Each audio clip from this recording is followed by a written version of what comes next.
Hi everyone, in today's video I would just like to share some tips how you can stay ahead of things and how you can stay organized. I remember the time when, I would declutter and I would organize and then it would be all perfect, but it never lasted. And then after a few weeks, it never lasted and it just was a mess again. And so I always thought, like, how do people do it? How do people stay organized? And confession here, I am far from perfect. My house sometimes does get messy when I absolutely have no time, when I am just a lot outside and when I have a lot to do. I don't like the word busy because it doesn't really describe like that you're doing anything useful. But right now, of course, we're remodeling stuff in our house, and then there are times when there are exceptions when cleaning house isn't the first priority. But here's the thing: if you get into some of these habits that I'm going to talk about, you're gonna feel like you're so much more in control if you can truly get into these habits. So let's get started. The first thing is to actually plan your day ahead of time. I use a planner and I have my iPad and I have like a pen that I write on, and I've been loving it. I just use a regular planner, like a calendar, and it's like a written, but it also shows up on my phone. So whatever I handwrite down on my tablet, it's also on here. So every evening or every day before the next day, I sit down and I think of the things that I really want to get done the next day, and I really only do things that I can achieve. Sometimes I roll them over to the next day, but it feels so good. I go to bed, really, it's almost like my brain works overnight figuring out how to tackle those things that I've already written down, because I already know what it is that I'm going to do the next day. And I really feel that it makes a big difference that when I get up, as soon as I get up, I have a plan and I'm excited to tackle those things, and it really sets me up for success. And so number two is, it really depends what type you are. Are you a list type? So do you write down to-dos, or are you a planner kind of type? I'm really combining the two by just putting a list on my planner every day, but you might not be someone who needs a calendar to actually plan way ahead of time. You may be someone who has like a rolling to-do list and you just write down all kinds of things that you just check off one thing at a time, and you might just put them in categories of priority. Just give a 1 to the most important thing that you need to do right away, all the way, just 1, 2, 3, 4, 5, 6, 7, 8, 9, 10 to the thing that maybe it would be nice to get it done, but it's not a bad thing if maybe this week you won't get to. Really prioritize. But it's so important, I think, that you don't just follow someone else's rules, but try to figure out what works for you. I don't know, I've been going back and forth between like a digital planner and actually, like Google Calendar and using that for everything. But for me, I found that a combination of different things. I use my email inbox for a few things to remind me, and then I actually handwrite down a few things, and then I do some task lists, some to-do lists. It's a combination of both, and knowing what works best for you, or what combination of it all works best for you. And you might work-wise, for when it comes to work, maybe like email reminders work for you, but maybe when it comes to family stuff that you want to organize and plan, maybe for that you need a written down kind of calendar, because you don't really use your digital stuff as much when you do family stuff. And the next thing that is so important, you have to have a system to deal with your paperwork. If you just keep piling up paperwork and you don't really have a system and don't know where it goes, for me, filing does not work. Like actually file folders in a filing cabinet, it's a mess. There's too many subcategories. To me, I'm the type of person, for me, the mail comes in, all I decide is it trash or is it anything I need to look at? If it's trash, it goes in the trash. If it's anything I need to look at, it goes in my Sunday basket. And I have a video that I shared how I gained control over my paperwork, because it used to be a mess. I just dump it in my basket, and then once a week I deal with it and I take action on whatever needs action, and I have never had a single piece of paper since that I've been looking for. I know where everything's at. The next thing to get into the habit here is just make your bed. However, like, I don't make my bed right after I get up, just because of the fact that I need to let it air out. And I don't know, to me it's gross. It's kind of moist. and I just always need to air it out. But you know, after it's aired out nicely, preferably in the summer, a little bit fresh air, like opening the windows for a little bit, then I make the bed. And if you've seen my cleaning videos, my bed is so simple. It's just white duvet, white pillows, and I just put the blanket and the pillows, and that's all there is to it. So it's very, very quick. I don't have like a bunch of pillows or anything. Very simple. And to me, simple and clean is so much better than all decoratey, is that a word? All decorated, all fancy, but you just don't really ever want to take the time to do all that. I mean, like my bed, I just want to lie down in bed and go to sleep, and in the morning, I just want to make it quickly. I don't really want to invest a lot of time into making my bed. And the next thing is so important. Everything needs a home. So like everything you own needs to have a designated place. And this is something I've been teaching my daughter, because she always tells me like, I don't know where this goes. I don't know how to clean, because like, where am I supposed to put it?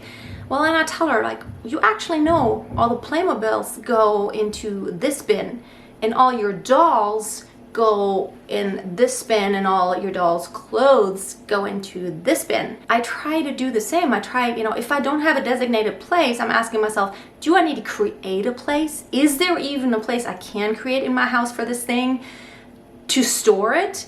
Is it important enough to have this thing and to store this thing and to have a space for this thing to where, you know, I really want to keep it? Maybe it's not important enough to have to create a place. And maybe sometimes you have duplicates, but you really need a place for everything. And the next point that goes hand in hand with that is put stuff where you need it. My paperwork is right by my desk. It's not in some shelf somewhere. It's right by my desk.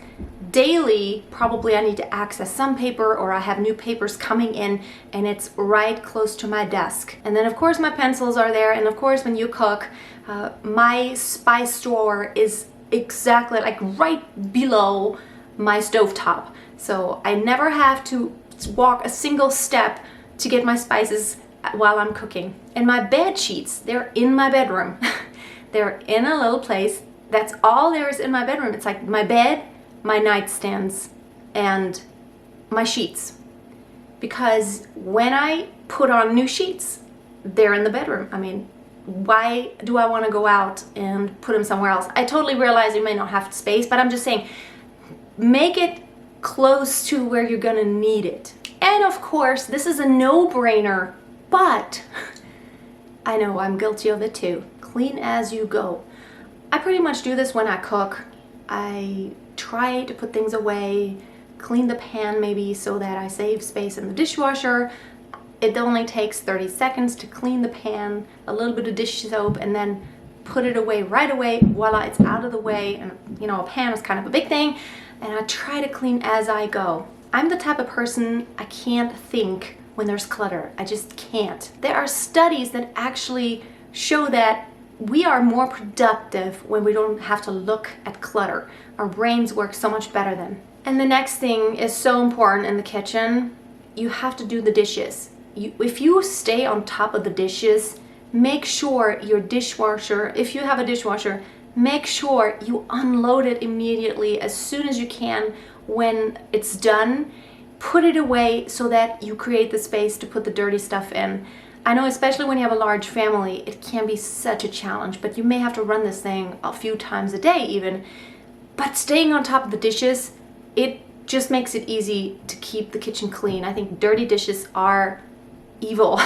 It's like the worst when it comes in the kitchen. So staying on top of your dishes, if you can get into the habit of immediately, and I don't hardly rinse. I only rinse when there's really like gunk on there. And of course we have a dog, and when there's anything left on the plate, you know, just even if it's just a little sauce left, I don't rinse. I just put it down on the floor and my dog gets to lick it out. He loves it, and we only cook from scratch, and we don't ever give him anything sweet, so it's pretty much all just, you know, vegetables and meat. It can be very handy to have a dog. Okay, the next thing is you need kind of some dump zones. What I do is we have 3 floors in our house, and so that's a lot of stairs to go up and down and up and down. So what I do, I just collect stuff. by the stairs. I usually have little bins, but lately they are really hairy and I kind of want to look for a new solution because they were like a fabric, and a fabric doesn't really work well when they have like dog hair everywhere. That's kind of nasty. So having bins close to the stairs, and then, you know, when anything needs to go up or down, just collect it, put it in the basket, put it in the bin, and then next time you go upstairs or next time you go downstairs, you take the stuff from your dump zone, and it makes it so much easier just to dump. And it really increases the likelihood of, you know, you actually cleaning up. I mean, at least it's in the basket. Also, sometimes, you know, really, if you don't have time to tidy up, sometimes it's a really good idea just to take a big basket or big bin, dump everything in there, put it away from now, and deal with it later. It makes you feel so much more calm just as soon as there's no clutter everywhere. And the next thing that is really cool is do like a quick, tidy walkthrough. Take a bin, walk through the house, and again, like collect things that needs to go to other places in the house, collect them, and then put them in their places. You know, sometimes you may just wait, but sometimes right away, you'd be amazed in 10 minutes how much you can get done if you just take a bin and just put everything in and then put it in its place. And the most important thing is, in order to stay organized, I think you have to constantly declutter. You have to keep decluttering. Only since I've been consistently decluttering am I winning against all the clutter. And even then, because let's face it, we are alive. Life is dynamic. It's not static. We have different needs at different times in our lives. So it's natural. We buy stuff. We need stuff. Like right now, my daughter is into, you know, climbing. She does the climbing and bouldering classes when they pick up again, hopefully soon. She's in love with it, so she needs all the gear. And so for now, for this stage of life, it is important to have the gear, and we need to have a space for it. Maybe in a few years, that needs to be decluttered because there's no more need for it. And it happens like that all the time in life. We have cycles that we go through, and we have maybe interests, or, you know, like right now we're remodeling the bathroom. Right now, stuff is taking up a lot of space, and so, you know, stuff everywhere. That is just a season now. But after we're done, I know there's going to be a lot of like junk and trash. It's all going to be left over. I'm going to have to deal with that. So, and I don't want to just put it in the shed or in the basement because it's just a mess then, you know. I'm going to decide, okay, this chapter is finished. And when one chapter is finished, one season is finished, I have to commit to closing it and to cutting it off. Because it's so easy to hang on to stuff from hobbies that you did 20 years ago, and then you're like, well, I don't know, maybe I'll need it one day. I went horseback riding 20 years ago, but I might want to go horseback riding once.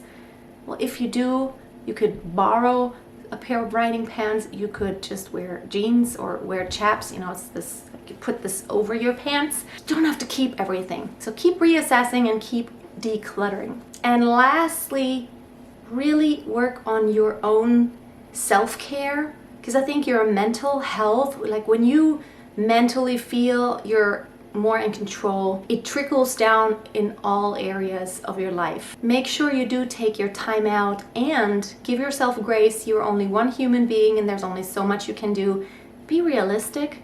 Really, it's not realistic if you think you could do everything perfectly all the time. It's not going to happen, and it's not the end of the world. I still consider myself to be an extremely organized, and compared to most people and compared to myself, what I used to be, I feel so extremely organized, productive, and I don't know. I feel that way in comparison to what I used to. So I know that if you just acknowledge that it's not going to be perfect all the time, but one step forward is all it takes. You know, do a little bit of decluttering today. Collect all the junk in a bin today. Make a system for your paper to not lose any papers.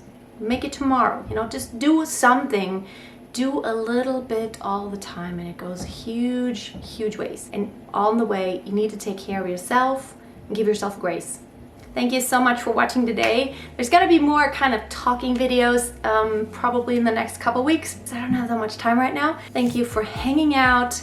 If you are not subscribed, Please consider subscribing for more videos on minimalism, organizing, cleaning, healthy lifestyle, and family.